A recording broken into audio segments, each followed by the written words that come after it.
কেমন আছো? ভালো।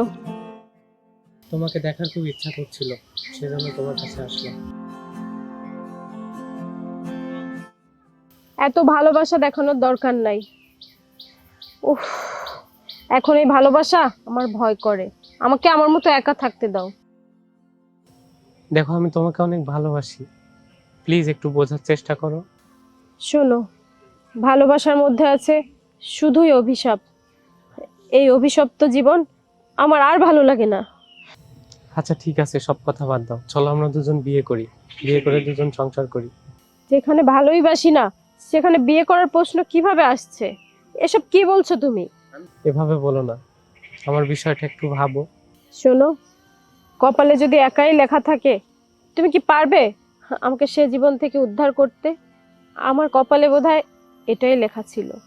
প্লিজ তুমি একটু বোঝার চেষ্টা করো। ধুর, তুমি আমার কথাই তো শুনতেছো না। যাও তো, দেখো আমার এই ভালোবাসাটা সব ভয় করে এখন। আমাকে একা থাকতে দাও। এই ভালোবাসা শুধু আমাকে কষ্টই দিয়ে গেছে। আমি আমার এই কষ্টের জীবন নিয়ে একা থাকতে চাই। প্লিজ তুমি একটু বোঝার চেষ্টা করো।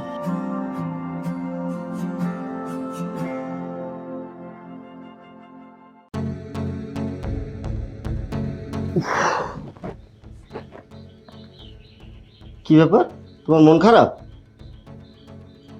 দেখো, অনেক দিন তো হলো, এখন তোমার বিধবা বোনটাকে কিছু একটা করো। এক তো নিজের স্বামীকে কিছুদিন আগে খাইছে, এখন তো আমাদের মাথার উপরে খাচ্ছে। এত খারাপ করে বলার কি হইল? স্বামী মারা গেছে তো কয়েকদিন হইল, থাক না, দেখো না কটা দিন কি হয়। এত কিছু বুঝি না, হয়তো তোমার বোনকে কিছু করতে বলো, আর না হয় এখান থেকে বিদায় হতে বলো। আচ্ছা, তোমার সমস্যাটা কি? তোমার সমস্যাটা কোথায়? এই বোনটা কতদিন আগে তার হাজবেন্ডটা মারা গেছে, তুমি একে নিয়ে নাচানাচি করতেছো কেন? এত কথা শুনতে চাই না, সংসারটা তোমার না, সংসারটা আমি চালাই। তো আমি জানি যে এখানে কি লাগে কি লাগে না। সংসারটা আর এমনি চলে না, একটা মানুষ বাড়তি খাইলে ওটার বাড়তিই দিতে হয়, সেটা তোমার বোঝা দরকার। তোমার সমস্যাটা কি? হ্যাঁ, একটা মেয়ে মানুষ, তার হাজবেন্ড নাই, সে বিপদে পড়ে ভাইয়ের কাছে থাকে, আর তুমি এটা নিয়ে জলাজলি করতেছো কেন? বাইরে থেকে আসছি জার্নি করে, তুমি এটা নিয়ে আমার সাথে ঝগড়া করতেছো। দত্তর এসব ভাল লাগে না আমার, এইসব থাকো তুমি সংসার লইয়া, দত্ত সব।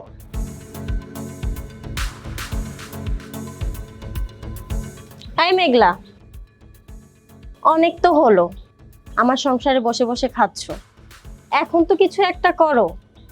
মানে ভাবি, তুমি কি বলতেছো আমি বুঝতেছি না তো। তোমার ভাই যেই খরচা দেয় সেটাতে তো আর আমার সংসার চালানো সম্ভব না। যেই খরচটা তোমার ভাই আমাকে দেয় সেটা দিয়ে তোমাকেও দিতে হয়, এটা দিয়ে আমার আর সম্ভব না। হয়তো এখন তুমি কিছু করো, আর না হয় এখান থেকে বিদায় হও, কারণ তোমার ভাই তো আমাকে এক্সট্রা কিছু দেয় না। যেটা দেয় সেটা দিয়ে তো আমারও হয় না, সেখানে আমারটা থেকে তোমাকে দিতে হয়। তাহলে তো তোমার বোঝা দরকার যে আমি কিভাবে চলবো। আমি আমার আমার নতুন বিয়ে হয়েছে, আমি আমার সংসার দেখবো না তোমাকে দেখবো, সেটা বলো। ভাই হয়তো কিছু করো, আর না হয় আমার থেকে বিদায় হও। ভাবি প্লিজ এভাবে বলো না। আমার স্বামী তো আমার জন্য কিছুই রেখে যায়নি। আমি কি করব বলো? আমাকে কিছুদিন সময় দাও, আমি একটা ব্যবস্থা করে নিয়ে তারপরে তোমার সংসার থেকে চলে যাব। প্লিজ ভাবি।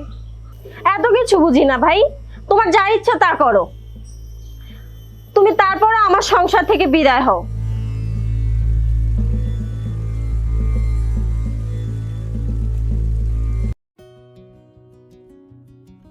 কি হচ্ছে আমার সাথে এসব? ওহ, স্বামীর সুখও পেলাম না, টাকা পয়সাও পেলাম না। ভাই ভাবির সংসারে আছি, সারাক্ষণ দূর দূর করে তাড়িয়ে দিচ্ছে। কোথায় যাব আমি? না আছে আমার স্বামী, না আছে আমার কোথাও যাওয়ার জায়গা। কোথায় যাব আমি? এই একাকিত্ব জীবন থেকে কবে আমি মুক্তি পাবো? আর আমার ভালো লাগে না। উফ, আহ, আমারও তো একটা চাহিদা আছে, আমারও তো একটা বাসনা আছে, আমারও তো ইচ্ছা করে স্বামীর সুখ পেতে। একাকী জীবন আমার আর ভালো লাগে না।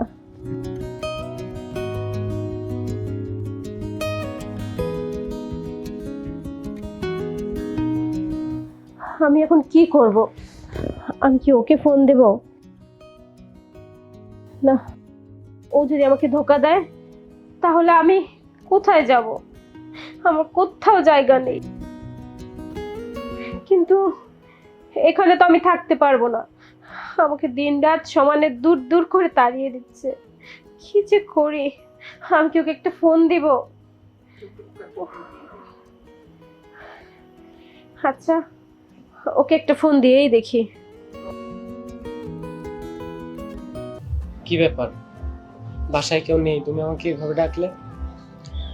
শোনো, তোমাকে আজকে ডেকেছি খুব জরুরি কিছু কথা বলার জন্য। কি কথা বলো? তুমি না সব সময় বলো আমাকে তুমি ভালোবাসো? হ্যাঁ, আমি তোমাকে অনেক ভালোবাসি। তুমি তো জানোই অনেক দিন হয়ে গেল আমি আমার স্বামীর আদর পাই না। তুমি কি পারবে?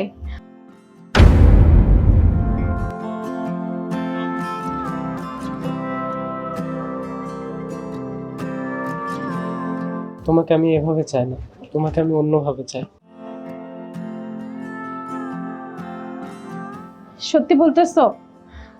হ্যাঁ, আমাকে তুমি বিয়ে করতে পারবে? পারবো। তুমি তোমার বউর মর্যাদা দিয়ে আমাকে সারা জীবন রাখতে পারবে? অবশ্যই। কিন্তু আমি যে একজন বিধবা নারী, যদি সমাজ এটাকে মেনে না নেয়, তোমার আত্মীয় স্বজন পরিবার যদি এটাকে মেনে না নেয়? সেটা আমি বুঝবো, তুমি গুছিয়ে নাও, আমরা আজকেই চলে যাব। আচ্ছা ঠিক আছে, তাহলে এই নরক থেকে আমাকে এখনই নিয়ে চলো।